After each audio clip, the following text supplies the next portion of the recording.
Hello, welcome to our channel வீட்ல cooking. இன்னைக்கு நம்ம கல்யாண சாம்பார் பவுடர் வீட்ல எப்படி செய்யறதுன்னு பார்க்க போறோம். தேவையான பொருட்களை பார்ப்போம். தனியா 1.5 கப், துவரம்பருப்பு 1/2 கப், கடலைப்பருப்பு 1/4 கப், மிளகு 2 டேபிள் ஸ்பூன், வெந்தயம் 1 டேபிள் ஸ்பூன், ஜீரகம் 1 டேபிள் ஸ்பூன், காய்ந்த மிளகாய் 1 கப். அடுத்து கேஸ் ஆன் பண்ண போறோம். ஒரு கடாயை போட்டுக்கோங்க. கடாய் சூடான அப்புறம் நம்ம எடுத்து வச்சிருக்க தனியாவை சூடான கடாயில போட்டு ட்ரை ரோஸ்ட் பண்ணுங்க. லோ ஃப்ளேம்ல தாங்க எல்லா ரோஸ்டும் பண்ணணும். ஸோ லோ ஃப்ளேம்ல ட்ரை ரோஸ்ட் பண்ணுங்க.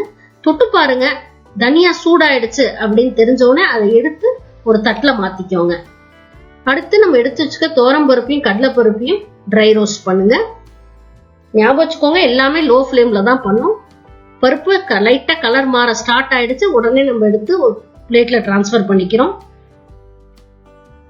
அடுத்து வெந்தயம், ஜீரகம், மிளகு 3த்தையும் சேர்த்து அதையும் நம்ம ட்ரை ரோஸ்ட் பண்றோம். லைட்டா கலர் சேஞ்ச் ஆக ஆரம்பிக்கும். ஒரு பிளேட்ல டிரான்ஸ்ஃபர் பண்ணிடுங்க. அடுத்து நம்ம மிளகாயை போட்டு லோ ஃப்ளேம்ல ரோஸ்ட் பண்ண போறோம். ஒரு சின்ன டிப் என்னன்னா, இந்த கல்யாண வீட்டு சாம்பார் பொடியை ஒரு 30 to 45 days பண்ணி ஸ்டோர் பண்ணி வச்சுக்கோங்க. எப்பயுமே ஒரு ஏர்டைட் கண்டெய்னர்ல போட்டு ஸ்டோர் பண்ணிக்கோங்க. ஃப்ரிட்ஜ்ல வைக்காதீங்க. இந்த மாதிரி நீங்க ஒரு 30 to 45 daysக்கு ப்ரிப்பேர் பண்ணி ஸ்டோர் பண்ணும்போது நம்ம கல்யாண வீட்டுல சாப்பிடும்போது இந்த சாம்பார் என்ன ஒரு மனம் வருங்க, அதே மாதிரி நம்ம சாம்பார்லயே அந்த மனம் வரும். பாருங்க, மிளகாவும் நல்ல வறுத்தாச்சு. இப்ப எல்லா இன்கிரீடியன்ஸும் கூல் பண்ணுவோம். கூல் பண்ணாதான் மிக்சியில அரைக்கிறதுக்கு நமக்கு ஈஸியா இருக்கும்.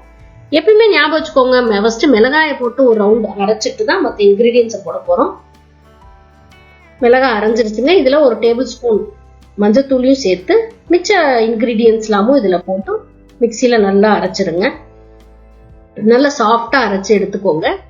வாவ், கல்யாண சாம்பார் பவுடர் ரெடி ஆயிடுச்சு. இந்த சாம்பார் பொடி வச்சுதாங்க நாங்க வீட்டுல கல்யாண சாம்பார் பண்ணினோம்.